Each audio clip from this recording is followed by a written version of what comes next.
Poem पढ़ेंगे। Lesson का नाम है चेतक की वीरता। ठीक है, ये पोएम कभी जब मैं 5th क्लास में थी तो हमारे भी हुआ करती थी।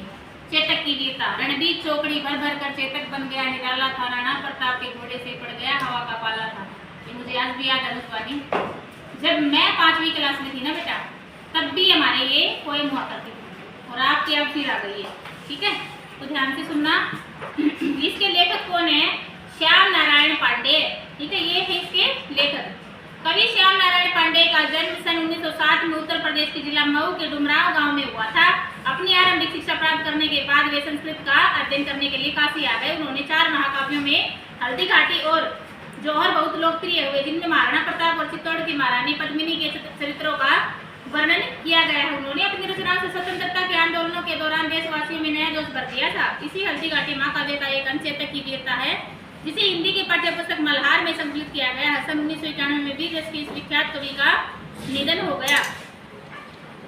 देखो बेटा, रणबीर चौकड़ी भर भर कर चेतक बन गया, निराला था, राणा प्रताप के घोड़े से पड़ गया, हवा का पाला था। प्रस्तुत कविता में कवि ने हल्दी घाटी के युद्ध के दौरान महाराणा प्रताप के चेतक घोड़े का नाम था चेतक बेटा।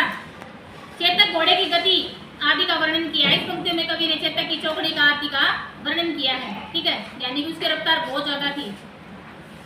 कवि कहता है कि हल्दी घाटी के युद्ध के दौरान महाराणा प्रताप का चेतक घोड़ा युद्ध के क्षेत्र में के बीच चौकड़ी भर भर कर दौड़ रहा था। युद्ध के दौरान उसकी इस दौड़ ने उसे अद्भुत घोड़ा बना दिया था। अर्थात दोनों सेनाओं में जितने भी घोड़े इस युद्ध में लाए गए थे, उनमें से केवल चेतक ही इस प्रकार से दौड़ रहा था। कवि कहता है कि यानी राणा प्रताप के घोड़े से पड़ गया, हवा का पाला था। कवि कहता है कि हवा से भी तेज दौड़ने वाला चेतक युद्ध के बीच ऐसे दौड़ लगा रहा था मानो उसके और हवा के बीच होड़ लगी हुई है। देख लो हवा की कितनी तेज रफ्तार होती है, ऐसे ही वो घोड़ा दौड़ रहा था महाराणा प्रताप का। ठीक है, गीता ने कभी चेतक तन पर राणा प्रताप का कोड़ा था, वह दौड़ रहा अरे मस्तक पर या आसमान पर दौड़ा था। ठीक है, यह देखो वही प्रसंग। इस कविता में कवि ने हल्दी घाटी युद्ध के दौरान महाराणा प्रताप के चेतक घोड़े की गति आदि का वर्णन किया है। इन पंक्तियों में कवि ने चेतक की समझदारी आदि का वर्णन भी किया है। देखो, कवि कहता है कि चेतक का घोड़ा बहुत समझदार था, इतनी तेज गति से सही दिशा में दौड़ता था कि महाराणा प्रताप को उसे कभी कोड़ा भी मारने की जरूरत नहीं पड़ती थी।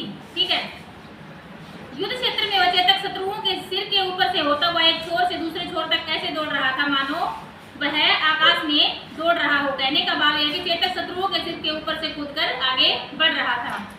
जो तनिक हवा से बाघ हिली लेकर सवार उड़ जाता था, राणा की पुतली फिरे नहीं तब तक चेतक उड़ जाता था।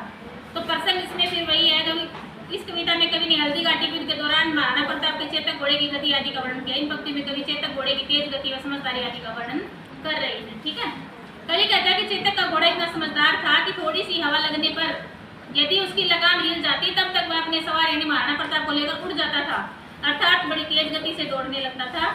महाराणा प्रताप को जिस दिशा में मुड़ना होता था उस दिशा में उसकी आंखों की पुतली के घूमने से पहले चेतक आगे बढ़कर उस दिशा में मुड़ जाता था। ठीक है, यानी इसमें बोल रहा है ना, राणा की पुतली फिरी नहीं तब तक चेतक मुड़ जाता था। ठीक है, कहने का भाव है कि एक और तो चेतक इतना समझदार था कि वह अपने स्वामी की हर प्रतिक्रिया को भली भांति समझ लेता था। ठीक है, दूसरी ओर वह बहुत तेज गति से दौड़ने में भी समर्थ था। कौशल दिखलाया चालों में, उड़ गया भयानक भालों में, निर्भीक गया वह ढालों में, सरपट तोड़ा करवालों में। ठीक है, प्रसंग देखो इसमें। इस कविता में कवि ने हल्दी घाटी युद्ध के दौरान महाराणा प्रताप की घोड़े का गति और आदि का वर्णन किया है। इन पंक्तियों में कवि चेतक घोड़े की वीरता का वर्णन कर रहा है। कवि कहता है कि कौशल दिखलाया चालों में, कवि कहता है कि चेतक घोड़े ने युद्ध में अपनी चाल के द्वारा अपनी निपुणता या कौशल को दिखाया। यानी भाव यह है कि युद्ध के क्षेत्र में बड़ी तेज गति से इधर उधर दौड़ने तक दौड़ते हुए चेतक ने दिखा दिया था कि वह युद्ध के दौरान भयभीत नहीं था और शत्रुओं के बीच तेज गति से दौड़ने में समर्थ था। उड़ गया भयानक भालों में, निर्भीक गया वह ढालों में। जब जब शत्रु दल के सैनिक उस पर भालों से प्रहार करने का प्रयास करते तब तब वह उन भालों से ऊपर से ऐसे कूद जाता था मानो वह भालों के ऊपर उड़ रहा हो। ठीक है, यानी निर्भीक गया वह ढालों में। चेतक घोड़ा ढाल थामे शत्रु दल के सैनिकों के बीच में बड़ी निडरता के साथ चला जाता था। सरपट तोड़ा करवालों में शत्रु दल के जो सैनिक तलवार लेकर युद्ध कर रहे थे, चेतक घोड़ा उन शत्रु सैनिकों के बीच भी सरपट का मतलब यानी बड़ी तेज गति से, ठीक है, दौड़ रहा था। ठीक है यही रहा अब यहाँ नहीं, वह वही रहा अब वहाँ नहीं, की जगह न कोई जहाँ नहीं, की अरी मस्तक पर कहाँ नहीं। इसमें कवि कहता है कि हल्दी घाटी के युद्ध के दौरान महाराणा प्रताप चेतक के घोड़े की गति आदि का वर्णन कर रहा है।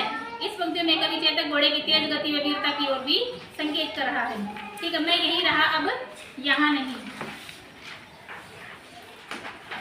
कवि कहता है कि चेतक घोड़ा इतनी तेज गति के साथ युद्ध के मैदान में इधर से उधर दौड़ रहा था कि शत्रुओं को उसके आने जाने का पता ही नहीं चल पाता था।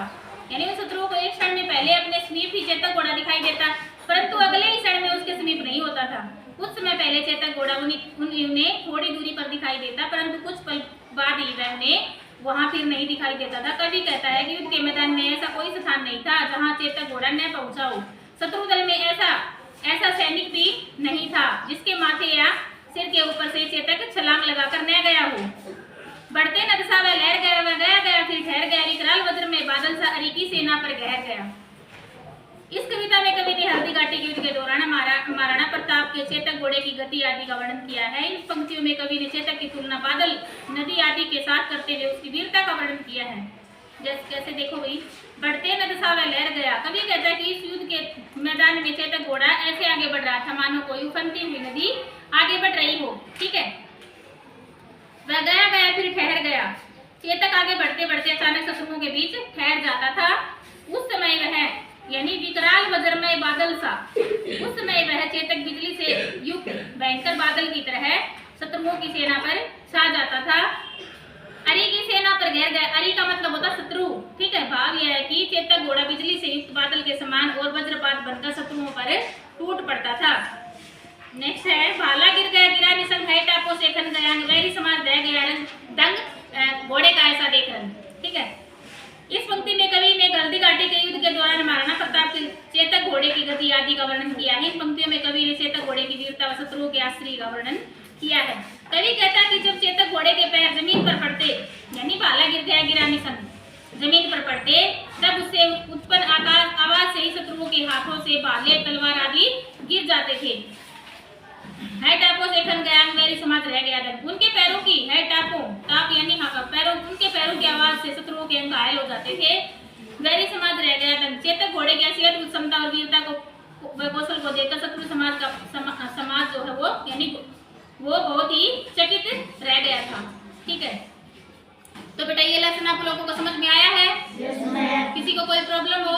No, ma'am. सब बच्चों को अच्छे समझ आ गया? Yes, ma'am. किसी को कोई प्रॉब्लम हो तो मुझे अभी बता दो।